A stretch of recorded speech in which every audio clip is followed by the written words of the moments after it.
Syukur ya. Kita memuji Yahweh karena 1000 kali bahkan 1.000.000 kali manusia ngambek, Yahweh itu setia akan kita ya. Berapa kali kalau manusia ngambek sama sesamanya, lalu impactnya kepada Yahweh ya. Ngambek sama suami nggak mau melayani, ngambek sama istri nggak mau melayani, ngambek sama mama sama papa nggak mau melayani, ngambek sama pacar nggak mau melayani ya. Bersyukur Tuhan kita yang selalu dapat kambing hitam, Dia setia untuk menyertai kehidupan kita. Dan sebabnya mari buka hati kita, roh kita untuk diajar oleh Yahweh. Kita buka kitab Yosua 23. Kita akan belajar satu hal yang luar biasa ya saudara. Yosua ini ada 24 pasal. Kita punya persekutuan pribadi dengan Yahweh. Nggak usah yang heboh-heboh banget ya. Kalau kita mau punya jam baca firman berjam-jam setiap hari, Yosua 24 pasal itu bisa dibaca dalam satu hari saudara ya. Punya waktu lebih longgar lagi, nggak sampai 4 jam dalam sehari, itu bisa dibaca 2-3 hari. Dan kalau merasa sibuk banget dengan hal yang lain sampai nggak bisa baca firman, 1 minggu, bahkan 2 minggu, 3 minggu, 1 bulan, Yosua itu terbaca 24 pasal saudara. Jadi nggak ada alasan nggak punya waktu ya. Kita mau bertobat, kalau kita bilang kita mengasihi Tuhan, kita mengasihi Yahweh, tapi kita nggak baca firman, kita harus bertobat dari sikap penipuan kita di hadapan Yahweh. Ya, saya minta maaf, saya bukan hamba Tuhan yang kemar-kemer, menyek-menyek, belai-belai umat dengan kalimat, oh ya puji Yahweh, ya saya senang Anda sangat mengasihi Tuhan ya. Hal yang sederhana yang dapat kita nyatakan bahwa kita mengasihi dan menghormati Tuhan adalah bergaul dengan firman-Nya, dengan membaca firman-Nya ya. Melakukan firman itu adalah sikap level berikutnya setelah kita rajin baca firman saudara ya. Atau nggak senang baca firman, mungkin matanya sakit, nggak punya kacamata seperti saya ya, nggak usah kacamata yang mahal-mahal saudara. Ini saudara bisa baca ya, saudara bisa baca, saudara bisa renungkan, saudara minta kekuatan Yahweh untuk melakukannya.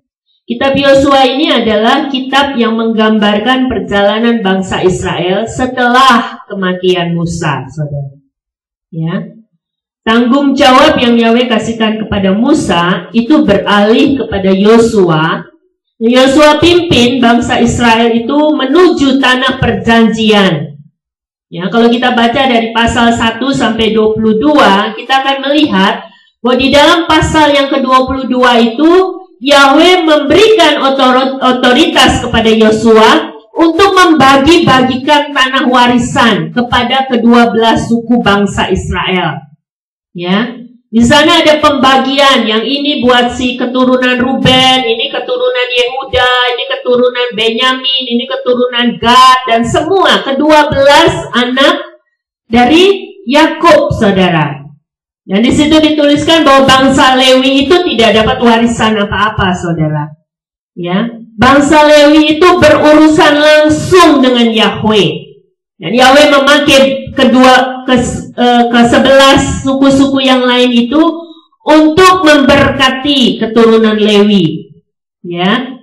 Dan ayat 23 ini kita akan belajar apa yang kemudian Yosua tekankan kepada mereka sebelum Yosua pun dipanggil oleh Yahweh.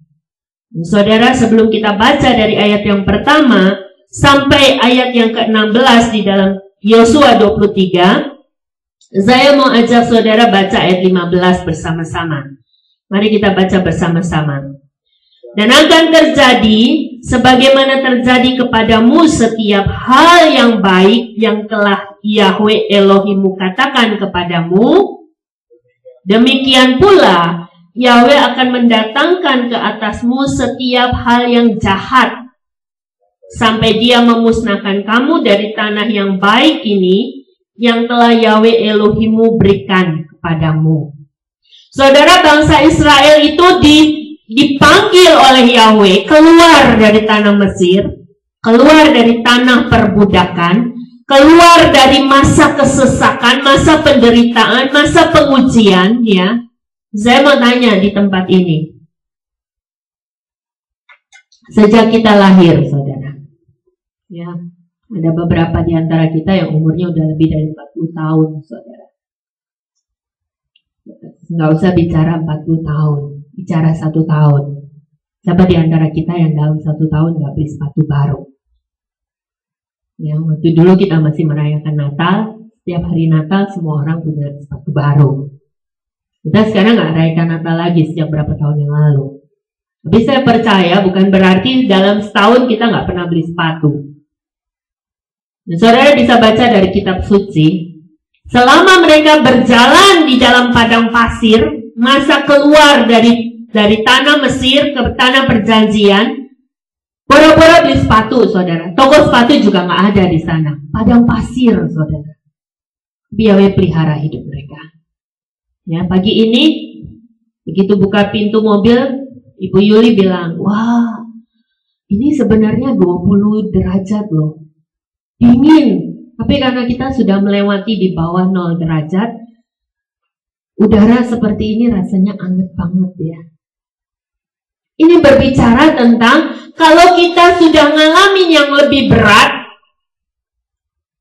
kita nggak akan terkaget-kaget, kita nggak akan syok, kita nggak akan terganggu dengan keadaan yang lebih ringan dari apa yang pernah kita hadapi. Waktu bangsa Israel masuk ke dalam tanah perjanjian, baru dibagi-bagiin tanah warisan, mereka udah sangat bersyukur, saudara. Mari kita buka Yosua 23 ayat yang ke-6. Ya, waktu Yosua bilang begini, dan haruslah menjadi sangat kuat, dan kamu haruslah menjadi sangat kuat untuk memelihara dan melakukan semua yang tertulis di dalam kitab Taurat Musa, supaya kamu jangan menyimpang darinya ke kanan atau ke kiri. Ayat 7, supaya kamu jangan masuk ke tengah bangsa itu, mereka yang masih tertinggal di antara kamu, dan supaya kamu jangan menyebut nama ilah-ilah mereka, dan supaya jangan kamu bersumpah, dan supaya jangan kamu menyembahnya, maupun bersujud menyembahnya. Saudara, ini pertama kali bangsa Israel masuk ke dalam tanah perjanjian. Yosua sudah memperingatkan mereka. Dan mengapa ini terjadi? Kalau kita lihat di dalam Yosua sebelumnya, ya, waktu warisan tanah-tanah itu sudah dibagi, kita bisa membaca bahwa mereka setelah sampai di tanah-tanah mereka, ya, kalau kita baca Yosua 22 ayat yang ke-5, ya, hanya perhatikanlah dengan sungguh-sungguh untuk melakukan perintah-perintah dan hukum yang telah Musa hamba Yahweh itu perintahkan kepadamu, untuk mengasihi Yahweh Elohimmu dan berjalan di sepanjang jalannya, serta memelihara perintah-perintahnya dan berpegang erat kepadanya, dan melayani Dia dengan segenap hatimu dan dengan segenap jiwamu. Lalu Yosua memberkati mereka dan melepaskan mereka pergi, dan mereka pun pulang ke perkemahan mereka. Saudara, perhatikan ayat yang ke-9, ya, kita mulai dari ayat yang ke-9. Ya, Yosua 22 ayat 9. Waktu Yosua telah membagi warisan itu, tanah ini untuk ini, tanah ini untuk ini, lalu Yosua memberkati mereka supaya mereka kembali kepada perkemahan mereka. Ayat 8 dari pasal 22 mencatat, dan suku Ruben dan suku Gad dan setengah suku Manase pulang dan meninggalkan Bani Israel dan dari Silo di tanah Kanaan untuk pergi ke tanah Gilead, ke tanah milik mereka di tempat yang mereka telah duduki, sesuai dengan perintah Yahweh melalui perantaran Musa.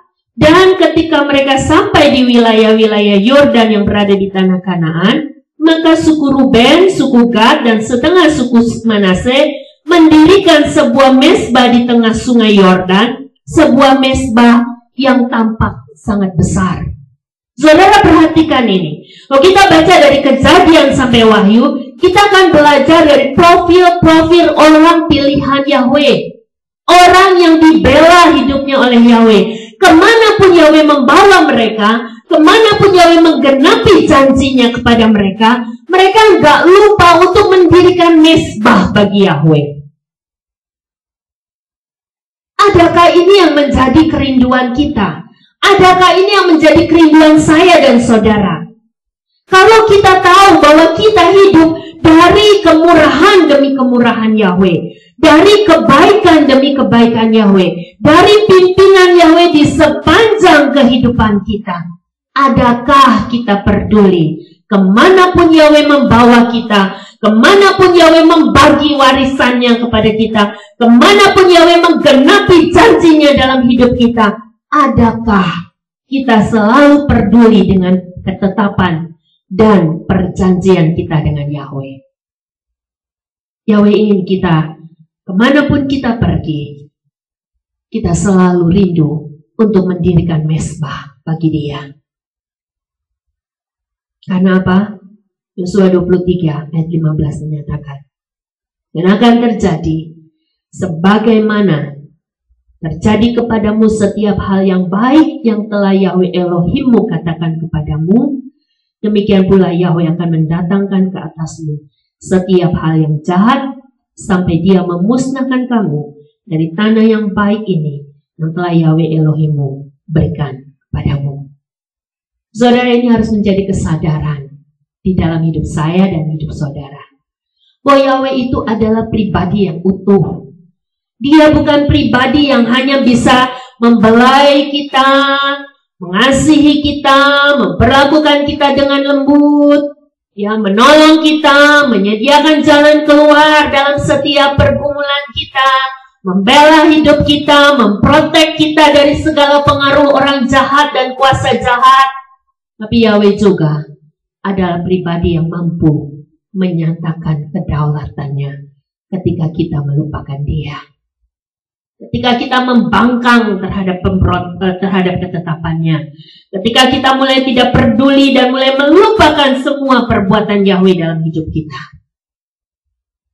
Kita disadarkan, Dia tidak hanya mati di kayu salib dan menyatakan kebaikan dan kasih-Nya yang luar biasa. Tapi Dia juga Tuhan yang menuntut pertanggungjawaban dari saya dan saudara. Dan sebabnya kitab suci mencatat, jika pada waktunya kelak perjanjian anak domba itu dilakukan, maka barang siapa yang tidak mengenakan jubah kebenaran, mereka akan diangkat, mereka akan buang keluar. Ini juga berbicara tentang ranting-ranting yang tidak menampakkan pertumbuhan secara wajar dan tidak memberikan buah-buah yang seharusnya telah timbul dari ranting yang tinggal di dalam dia, maka itu akan ditebang dan dibuang ke dalam api. Saudara, ini berbicara tentang kedaulatan Yahweh dan kemahaadilan Yahweh di dalam kehidupan umatnya. Ayat 16, pada saat kamu mendengar perjanjian Yahweh Elohimmu dan Dia perintahkan kepadamu dan kamu pergi serta melayani ilah-ilah lain, dan kamu sendiri bersujud kepadanya, maka murka Yahweh akan menyala di antara kamu, dan kamu akan segera musnah dari negeri yang baik yang telah Dia berikan kepadamu. Saudara, bersyukurlah karena Yahweh tidak hanya memiliki tanah Israel. Yahweh nggak hanya memiliki tanah Mesir. Yahweh nggak hanya memiliki tanah Indonesia. Yahweh nggak hanya memiliki tanah Amerika, benua Eropa, benua Australia. Keluaran 19 ayat 5 mengatakan bahwa Yahweh adalah pemilik seluruh isi bumi ini. Dan sebabnya Yahweh punya kedaulatan yang penuh untuk menempatkan saya dan saudara di satu tempat atau membawa saya dan saudara ke tempat yang lain. Tapi problemnya harus kita sadari, harus kita pahami, kemanapun Yahweh bawa hidup kita, kemanapun Yahweh izinkan kita hidup, kemanapun Yahweh membagi warisannya kepada saya dan saudara dan keturunan kita, perlu kita pahami bahwa Yahweh yang sama sanggup memberkati hidup saya dan saudara, dan Yahweh yang sama yang akan meminta pertanggungjawaban terhadap saya dan saudara. Adakah engkau menghargai setiap berkat, setiap warisan yang aku percayakan kepadamu? Tidak hanya di bumi ini, saudara, sampai kekekalan. Ini yang perlu kita pelajari. Yang sebabnya Yahweh selalu mengingatkan saya untuk menyadarkan kita semua, termasuk saya, jangan pernah tinggalkan kitab suci ini.